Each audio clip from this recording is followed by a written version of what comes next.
thumma lanahnu a'lamu billadhina hum awla biha siliya. Kisha Allah anasema, kisha sisi ndio tunajua zaidi ni nani mwenye haki zaidi ya kuingia moto.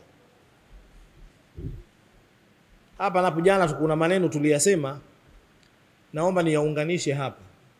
Allah subhanahu wa ta'ala yeye ndiye anayejua ni nani anastahiki katika waja wake kuingia motoni. Acha ufundi wa kuwaingiza watu motoni, hiyo sio shughuli yako. Shughuli ulionayo Muislamu uliopewa na Mola wako ni ile fadhakir au wadhakir fa inna dhikra tanfa'ul mu'minin. Hiyo ndio kazi yetu tuliopewa, kumuonya mtu, kumuelekeza mtu, kumpa nasaha mwenzako, na ukiona kwamba anaendelea kudidimia kwenye mambo yake, wewe jitenge naye asije akakuambukiza.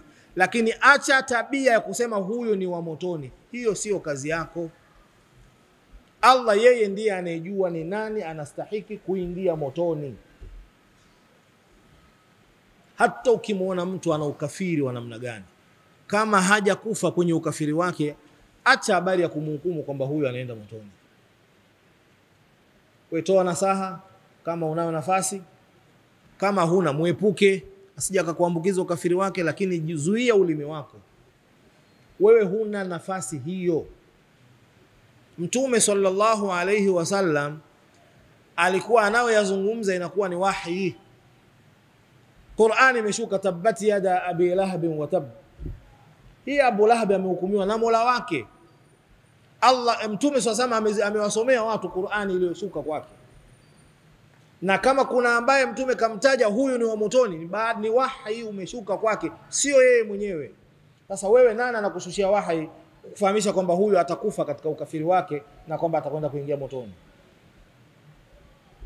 Lazima tutahadhari na watu ambao ni waovu, tujitenge nao, tujiweke mbali wasije wakatuambukiza uovu wao, lakini jambo lao na Mola wao tuwaachie wao wenyewe na Mola wao.